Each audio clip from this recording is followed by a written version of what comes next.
The in-game year is ME 756. Finally, after centuries of conflict, the lengthy war between the Niflheim Empire and the Kingdom of Lucis is coming to an end, and a date for the peace treaty signing has finally been set. The terms are clear. Lucis is to cede all territories except for the capital city of Insomnia to Niflheim. This provokes strife and debate between civilians and members of the Kingsglaive who have differing opinions. But let's be honest, an end to the war is sorely needed. After all, it's been going on for about 400 years. As part of the peace talks, an arrangement is made so that Noctis and Lunafreya will be wed as a symbol of the peace. Noctis is tasked with making his way to Altissa, where he should be able to meet up with Lunafreya and get married there. His retainers, meanwhile, are tasked with making sure that he gets there safely. But soon, the day of departure arrives, and the group prepares to head on out.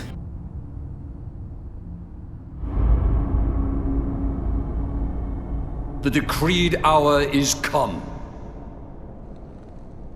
Set forth with my blessing, Prince Noctis. Thank you, Your Majesty. Take your leave, and go in the grace of the gods. Right.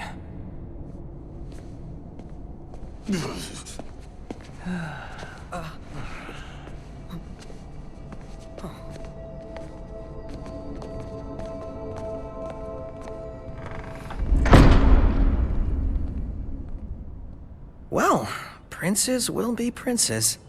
So much for royal protocol. Not like you had to deliver a formal address. Your Highness!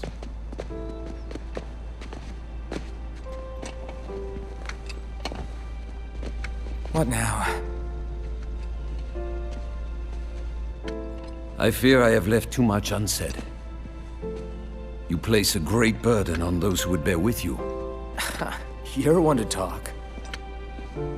I ask not that you guide my wayward son, merely that you remain at his side. Indeed, Your Grace.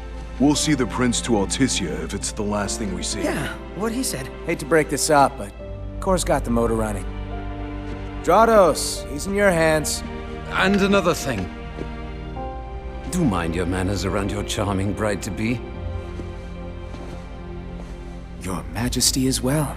Try to mind yours around our esteemed guests from Niflheim. You have no cause for concern. Nor do you. Take heed. Once you set forth, you cannot turn back. You think I would? I need only know that you are ready to leave home behind. Don't know about you, but I'm ready as I'll ever be. Take care on the long road. Wheresoever you should go, the line of Lucis goes with you. Walk tall, my son. A little something I want to point out here is the switch or change in King Regis's demeanor. In the first half of the scene, when they're in the throne room, he's a king, sending a prince off on a diplomatic quest. His words sound kind of stilted and formal. Hell, even Noctis seems a bit awkward referring to King Regis as Your Majesty. But then, on the steps outside the Citadel, it's just a conversation between a father and his son. It looks like Regis is trying to draw out this farewell as long as he can. He knew of Noctis' fate after all, and he was hiding the true day of the treaty signing. Probably suspected Niflheim's treachery even now. There's a very real chance that Regis knew that he would never see his son again. So, he does his damn best to make sure they part ways as father and son, not as some kind of distant, overly formal duo of royals. It's better to have a final farewell be personal, rather than an awkward goodbye. But despite all of this, and despite potentially wanting things to stay the same for longer, the time comes for them to part ways. And so they do. The main party heads on out, though the trip to Golden Key isn't really smooth sailing as the party pushes the regalia too hard and too fast, making the car break down and forcing them to push it the rest of the way to Hammerhead.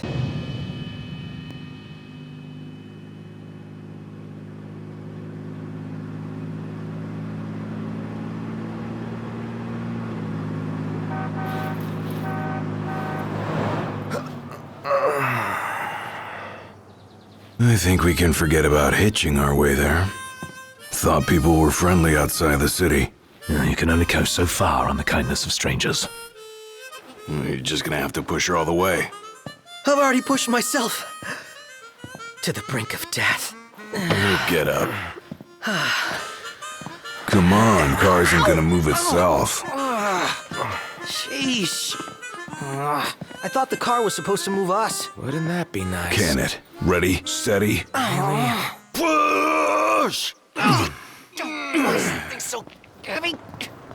I know I probably don't need to call it out, but I really appreciate this scene as a good introduction to the main party and their character dynamics and the way they interact with each other. Also, it's a really painful punch to the gut on a repeat playthrough. Most Final Fantasy games take a while for the main party to warm up to each other, and most others also have a really high, intense opening. But Final Fantasy 15? It's calm, normal, and you can tell that these four characters already know and care a lot about each other even if you don't know about external lore. Their banter feels realistic. It's honestly perfect. Like, no matter if it's in cutscenes like this or in random party chatter, you can tell that this group is a genuinely good group of friends. Kinda makes me wish that another open world Final Fantasy game had party chatter. At least it'd probably make the time between story beats more interesting. But that's a topic for another day and another video. Putting that aside, as I said, the main party of this game really stands out with their pre-established relationships. I do wish that characters like Core and Aranea ended up as main party members, but the core four party members of this game have incredible chemistry and have enough, character and interesting things about them that they don't really need anyone else. Much like I've said in my previous videos, there's not too much to talk about for the first chapter of the game. After all, this first chapter doesn't really have high stakes. It's just establishing the world and the main characters' friendships. They honestly act like how you would expect a group of kind of naive 20-somethings on a road trip outside of their home to act. As for how they interact with each other, it's pretty easy to understand the vibes basically right off the bat. Gladio has almost like an elder brother vibe when in relation to Noct. He's willing to guide him and shoulder the weight of his burdens if need be. After all, he is the future king's sworn shield, and he's prepared to kill or die for Noctis in equal measure. The two are close, and it's clear they do care for a lot for each other, even when Gladio has to practically drag Noctis to train with him. As for Prompto, he is essentially an equal, a grounding force for Noctis, and he is just essentially the heart of the party. Despite Prompto's imposter syndrome, Noctis is always quick to try to get his friend to banish any negative thoughts about himself, both early and later in the game. As for Ignis, I'd say that he and Noct are the most close members of the party. The closest members of the party. Even though Noct tries to brush off Ignis's occasionally caretaker-like tendencies, he does seem to genuinely appreciate all that Ignis does. In the past, I've talked in depth about Ignis's blind devotion to Noctis, but I think Noct is just as devoted to him. They've practically been raised together. They've known each other for longer than the rest of the party have known each other. They basically can ground each other. This party may be a bit chaotic and often poke fun at each other, but they clearly have each other's backs, especially when it comes to dangerous situations. They're not afraid to make light about things. The party even teases Noct about his excitement about the upcoming wedding. For our next story, Lady Lunafreya of Tenebrae has issued an official statement regarding the forthcoming treaty. Words cannot express the joy in my heart on receiving word of this coming peace, nor the pride I take in my betrothal playing a part in this historic moment. On this joyous occasion, some have voiced cause for concern. The fear I will be unable to fulfill my duties as Oracle. Please rest assured, my marriage will not stand in the way of my calling. You will find me in your towns and villages, as you always have, and I shall continue to bless you all. Lady Lunafreya will set forth from Tenebrae for her wedding ceremony in the coming days. Please be advised that during this time alone, her duties as Oracle will be suspended. It's in the treaty?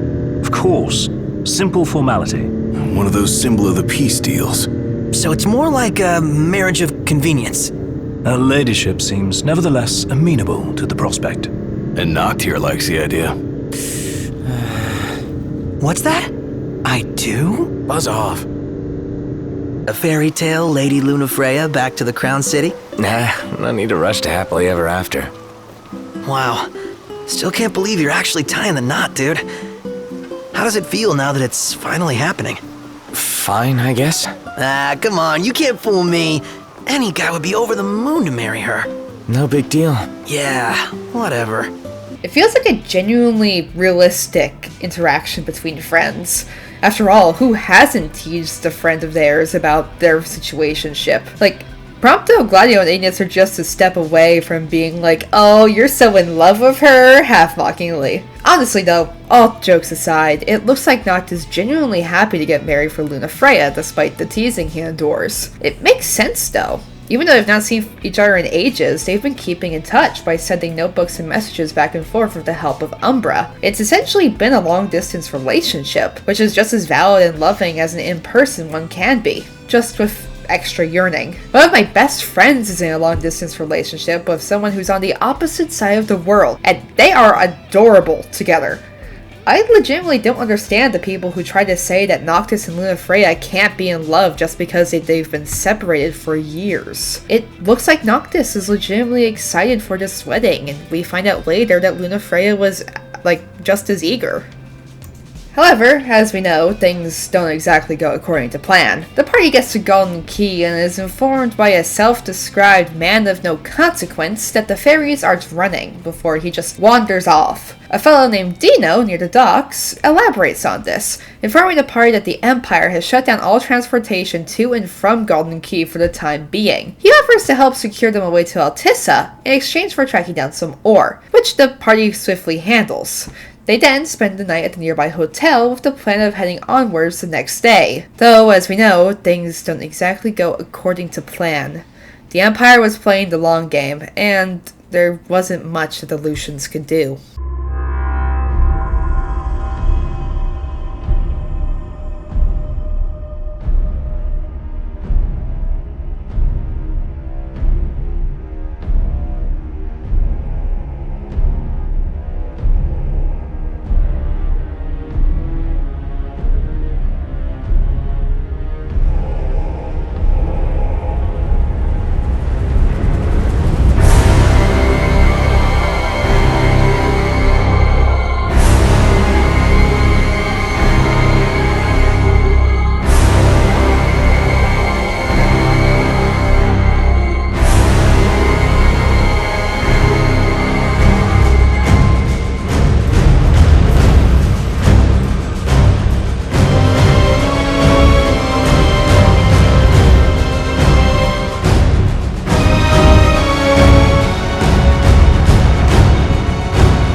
Hey, morning.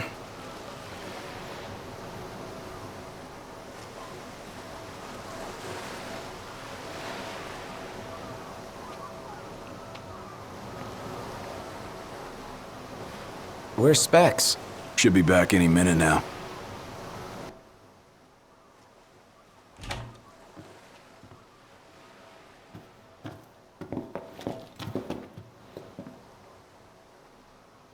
What's that look for? It's in all the papers. What is? Insomnia Falls. What? This your idea of a joke? I need you to calm down so I can explain. I'm as calm as I'm gonna get! There was an attack.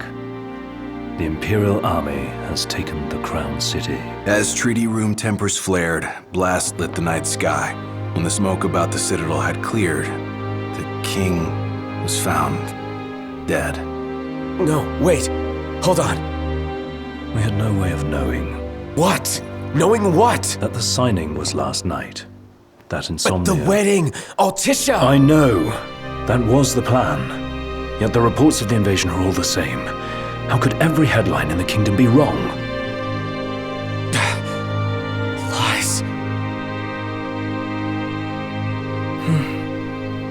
If only.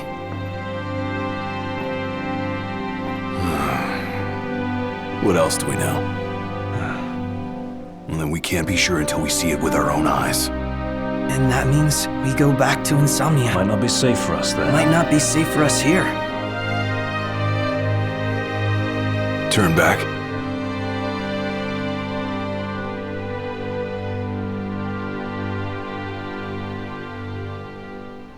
Yeah. Just an aside here, I genuinely love how this reveal is done. In most other Final Fantasy games I've played, hell, other Square Enix games as well, the intensity of the story starts right away. In 7, you're immediately pitched into the first reactor bombing mission. In 9, you barely have a chance to breathe before you learn that the first mission you're being thrown into involves kidnapping a princess. 16 has you playing as the Phoenix Summon before throwing you into a battlefield that's being torn apart by the dominance of Shiva and Titan, whilst 8 throws you into a fight against Ifrit, and then immediately goes into an active combat situation as some kind of school test. But for 15? It takes a while for the other shoe to drop and for things to really get serious. You get to slowly get immersed into the world and get used to the main party's character dynamics without being immediately pitched into chaos and strife. But then an hour or two pass and things get serious. The highly rendered cutscenes of Insomnia Falling are actually a selection of clips from the Kingsglaive film. Gives us enough information that things have gone horribly wrong in Insomnia, whilst intentionally leaving things incredibly vague. They're only giving us information that may have been reported in newspapers like the one Ignis retrieves to show the party. Who's the armored figure that killed King Regis? How did the Empire bring down the new wall? Just how many people died and how many were able to escape? We don't know, and we don't actually get to know unless we watch the Kingsglaive movie, which, of course, I recommend that you do. It's really good. It makes sense that the party reacts the way they do, with shock, horror, and disbelief. After all, it's confusing. How could it not be? Everything was going so well. The war was finally coming to an end. They were meant to just go on a quick, fun little excursion to Altissa, get Noctis married to Lunafreya, and then return to the Crown City soon after. They didn't know the treaty signing was going to be that soon. They didn't know what would happen. They didn't know that Luna would be in the capital city of Insomnia, though granted, that's something that took everyone in Lucis by surprise. Furthermore, how can they really trust what the papers say? Even though every headline's saying the same thing, who's to say they're not lying or embellishing the truth? It makes sense that the party decides to go back to Insomnia, even with all their uncertainties. Their sense of peace and stability has been shattered all at once. They don't even know if they're safe there in Golden Key, if their families are okay. Think about it. If King Regis is dead, what does that mean for the rest of the party's families? Gladio's father was Regis' sworn shield, and Ignis' family had been advisors to the Lucian kings for centuries. And what about Prompto's adoptive family? They were just civilians. Did they get caught up in the chaos? If the monarchy of the Kingdom of Lucis has truly been dismantled, then the party has lost everyone and everything. So, they go to see things for themselves. They have to confirm or deny what just happened with their own eyes, to see if they can even get to the Crown City, if they can lend a hand with recovery efforts, or if they can go to get revenge.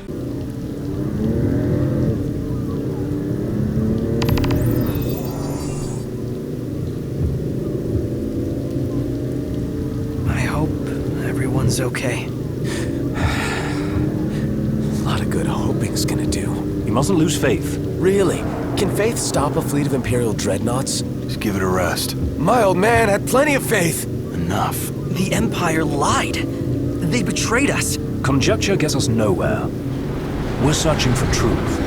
All you'll find are lies. Like that ceasefire.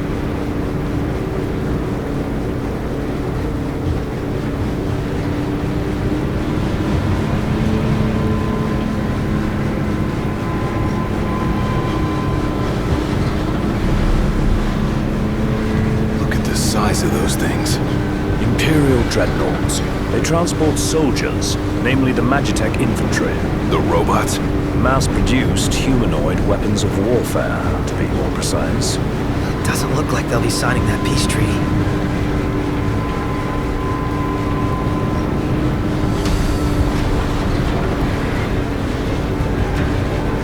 Up ahead!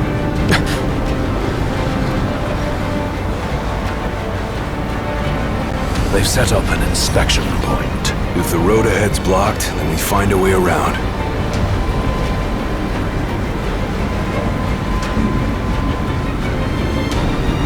This whole situation feels horrifying the first time you play the game. The sinking feeling that the previous scenes may have elicited only gets worse as the absolutely massive Imperial dreadnoughts come flying into view, and we soon see the blockade keeping the party from getting to Insomnia themselves. This is the very first instance that we get to see Niflheim's technology and the implications of just how many soldiers they might have. If that many soldiers are at the gates of Insomnia, how many more are in the city? What's happening that's forcing Niflheim to send even more manpower and firepower? It's hard to tell, but it doesn't stop the group from pressing onwards as they desperately try to get a good vantage point to see what's been going on. Game design wise, I want to praise the way this game introduces the two main types of Imperial forces that we'll be dealing with from here on out. Station and bases and the like are standard human Imperial infantrymen, whereas Magitech troopers are often drop off of Imperial dropships in the case of invasions, or, later in the game, just in the open world or when Imperials need reinforcements. Also, at the blockade, we get to passively see the Magitech armors. They'll serve as bosses and mini-bosses later in the game. The party, and therefore the player, work with the limited knowledge of what they already have about the MTs. They just look like robotic soldiers, and frankly, the party is too focused on getting answers to ask questions about what MTs really are. In time, the party finally makes their way to a vantage point where they can see what's become of Insomnia. As the ceasefire discussions between the two nations, all provisional terms have been suspended in light of recent developments. Moreover, in the wake of the news of King Regis's death, we've now received word that Crown Prince Noctis and the Oracle Lunafreya have also been pronounced dead. Keep it on! Don't bother!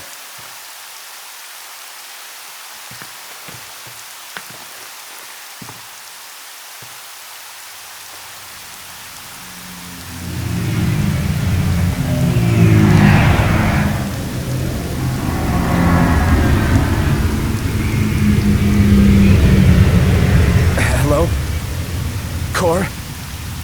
So, you made it. What the hell's going on? Where are you? Outside the city, with no way back in.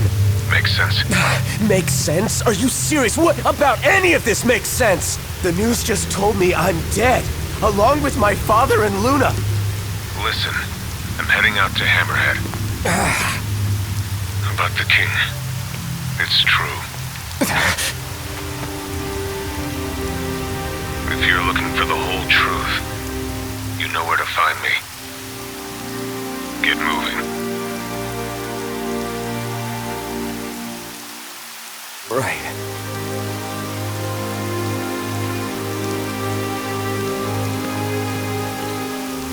What did the Marshal have to say? Said he'd be in Hammerhead.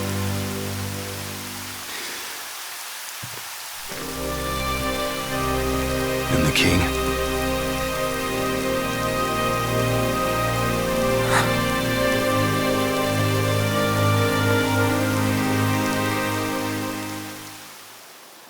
Noctis' grief is palpable as he lashes out at Prompto and then at Cor a little later on. And it makes sense! He's confused, scared, angry. He's lost his home, his father, and for all he knows, he's lost Lunafreya too. He has lost everything except for his free friends and the regalia, that being the car. And there's not time for him to properly grieve. They have to withdraw. It's dangerous for them to be that close to the city. Sure, he's safe for now. People aren't going to be looking for someone who's been reported as dead, but that's not going to last long. He never gets a moment to sit down, process, and grieve all that he has lost. And that takes quite a toll and causes him to lash out and repress things later down the line. The party returns to Hammerhead, forced to reconcile with the fact that there's no going back. There, Cid confirms that King Regis intentionally kept the true circumstances of what was going on from the party. It makes sense. Regis wanted to keep his kids safe, not just because of the prophecy, but as a father. Noctis learns a bit more about this from Cor, but he doesn't have much more time to process this either, as he's basically immediately pressured into stepping up as king. Marshal. At last, Your Highness. Yeah. Wanna tell me what I'm here for? The power of kings passed from the old to the new through the bonding of souls. One such soul lies before you. To claim your forebear's power is your birthright and duty as king. My duty as king of what? Now is not the time to question your calling. A king is sworn to protect his people. And yet he chose to protect only one prince. Was that his calling? Forsake the masses to spare his own son? How long will you remain the protected? The king entrusted the role of protector to you. Entrusted it to me? Then why didn't he tell me that? Why did he stand there smiling as I left? Why? Why did he lie to me?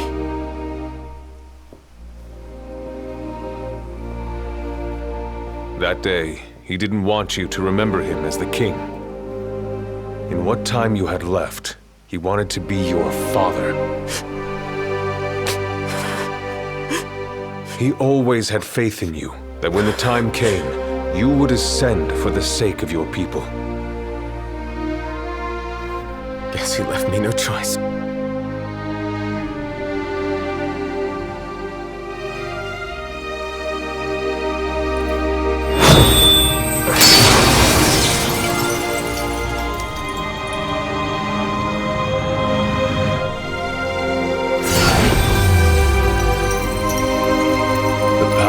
Kings goes with you, Your Majesty. Major kudos to Noctis' voice actor here. Noctis hurting, angry, at Niflheim, his father, at himself for not foreseeing any of this, and Ray Chase expresses that incredibly in his vocal work here. It's clear Noctis doesn't know what to think, and is understandably resistant to taking up his calling in the arms of his forebears. It may be his destiny, but accepting all of this would just make King Regis' death real, an absolute, undeniable fact. But he doesn't have the time to grapple with it. He has to take up the Sword of the Wise and has to proceed onwards to get the other royal arms. This is a general theme throughout the game. Noctis never really gets closure at any point. Sure, he's able to get revenge on Niflheim multiple times throughout the game by dismantling various Imperial bases, but that's not exactly healthy. That wound keeps on getting deepened and reopened over and over and over again as Noctis is forced to push his grief aside and focus on his really important quest. Yeah, the whole party has lost a lot, but Noctis also had the terrible burden of being a king of a kingdom that's been shattered, and the prophecy of the chosen king finally being relevant forced on his shoulders at age 20. A normal 20-year-old is not emotionally stable enough to handle all of that without crashing out. Frankly, a normal 20-year-old is not emotionally stable enough to handle finals week without crashing out, much less losing one's father, home, any sense of safety, security, and later, the love of one's life. But that doesn't really stop him from pushing onwards. He's still a genuinely kind person who does get to enjoy seeing the sights of the Lucian continent and helping people along the way. No matter if he's fishing up some kind of fresh cat food, helping a researcher catch frogs, hunting down some hunter's dog tags, taking on random hunts himself, finding ingredients of Ignis, helping Gladio find flowers for his sister Iris, or pulling over at random spots to take pictures of Prompto. Noctis tries so hard to be helpful and live in the moment.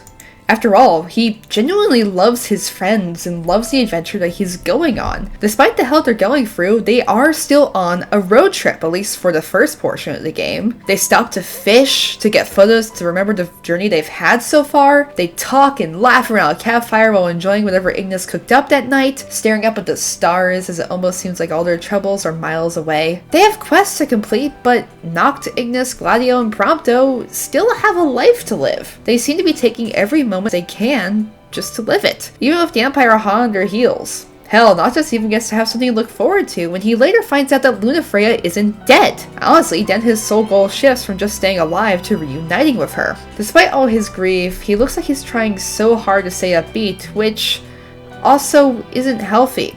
3 of the 4 main characters in this game seem to cope via repressing and compartmentalizing their feelings, and Noctis is the biggest example of this. He doesn't even get a chance to relax after reuniting with Iris at Lestalum and tracking down another royal arm, as suddenly he's afflicted with the trademark Square Enix protagonist migraine, and visions sent to him by Titan, showing him the Disc of Cophis amongst other strange images. The party decide to head to the Overlook to get a good look at the Disc of Cophis, where they coincidentally meet up with the strange man from Golden Key, who now introduces himself as Arden. Arden offers to help get the party to the Disc of Cophis and heed the call of the Titan. The party reluctantly agrees, despite him being horribly shady, but surprisingly that doesn't end too poorly, as the fellow actually makes good on his word and the party is able to proceed. Soon, Noct claims the Blade of the Mystic, the weapon of the very first king of Lucis. Then, Titan wakes up, forces the party to split up, and Noctis and Gladio are on their own for a bit as Titan is seemingly trying to kill them as some kind of test, because Lunafreya was able to ensure that the Archean could forge a path of the chosen king. This boss fight is absolutely incredible, if not gameplay-wise, but spectacle-wise, though it is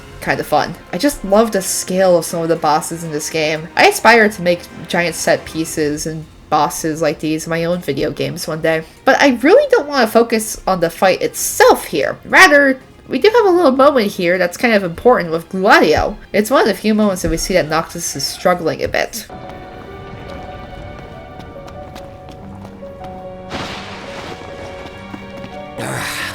Sick of this endless walking.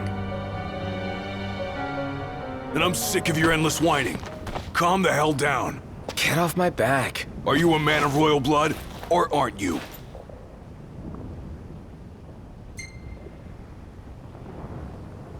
Of course I am. I couldn't forget it if I tried. What about it? I ain't saying that you've forgotten, but you gotta know something. You're not the only one who's having a tough time. We're all on edge. We Amicitia are the king's sworn shields. Guard the king with our lives. That's the way it's always been. I've embraced my duty, and I take pride in it. When you can't focus, I focus for you. It's my job, so let me do it, all right? All right. Despite how critical I am of Gladio, I do like that he takes a moment to try to knock Noctis out of the spiral he was in and offer to focus for him. Noctis is struggling, and having the weight of a challenge from a literal god hanging over his head isn't helping matters. In this moment, Noctis does need to focus up, especially as the Empire is here to try to kill the Archean themselves. So, he does, relying on his friends and working together with them. And luckily the fight goes off without a hitch. They outright shatter Titan's arm, which just kind of feels badass. The same can't exactly be said when it comes time for them to escape though, as the party is basically forced to accept the help from Arden again, who is now revealed to be the Chancellor of Niflheim. And yet, despite being an enemy leader, Arden continues to be helpful to the main party, even when technically having the only remaining monarch of Lucis at his mercy. The party is free to go, though the regalia goes missing and the region is basically under Imperial lockdown. I still can't believe it. I mean, shouldn't the car have turned up by now? We should wait until Cindy's done asking around the local garages before we despair. Let's not fool ourselves. The Empire has it.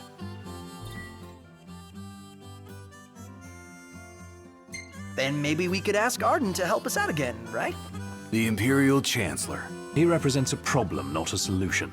So where does that leave us? Stranded, awaiting word from Hammerhead.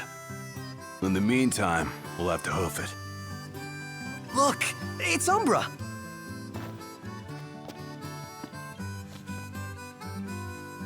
The party does soon get direction to continue onwards, as Noctis gets confirmation from Luna herself via Umbra that she is safe and alive. Meanwhile, the messenger Gentiana sends them off to get the blessing of Rama, the Fulgarian, during which Noctis gets more flashbacks of his time in Tenebrae, when he spoke with Luna and Gentiana herself about the king's calling. It doesn't take long at all, and the party is then off to infiltrate an Imperial base, disable it, and retrieve the regalia, though not without interference at the end.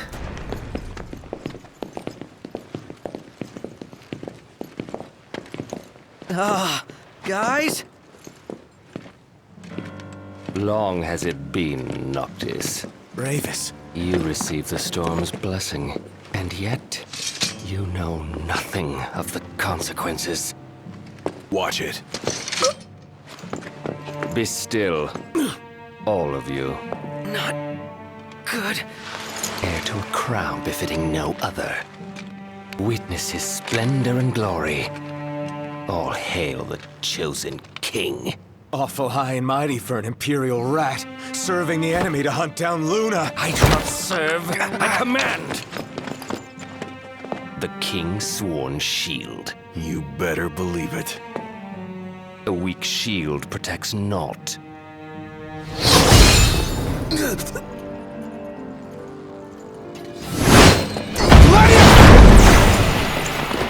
Hey! Wanna go? Let's do it! Should the chosen fall, that too is fate. I'd say that's far enough. A hand, Highness. Not from you. Oh, but I'm here to help. And how is that? By taking the army away. You expect us to believe that? When next we meet, it'll be across the seas. Just so happens we have business of our own with the tutelary deity, don't we?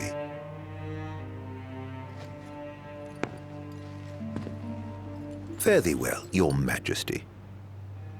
And safe travels. You guys know that guy?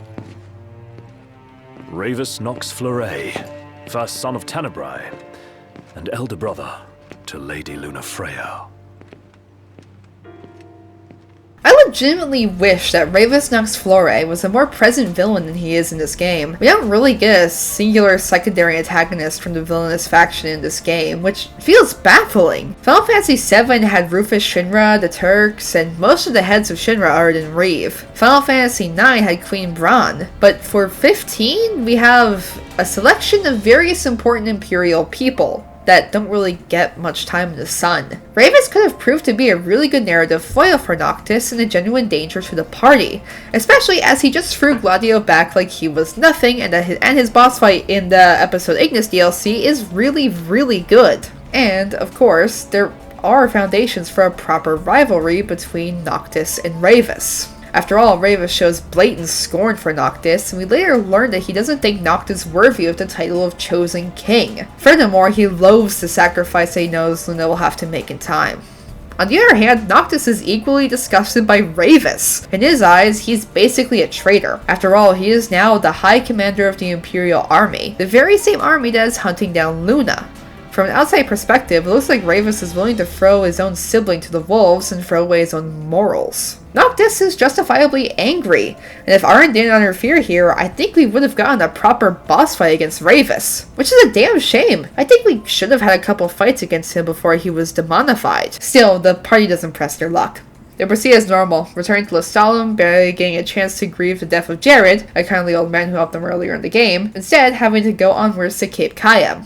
Technically, before they leave, Noctis has quite the dream sequence or vision about what could have happened if he set out on his quest on his own, but legitimately, I don't know what to make of this. I have over 300 hours in this game, and I don't know what to make of this dream sequence despite all the analysis I've done. Maybe I'll do a Fury video about it at some point? I don't know, if you want to see something like that, put it in the comments, maybe I will.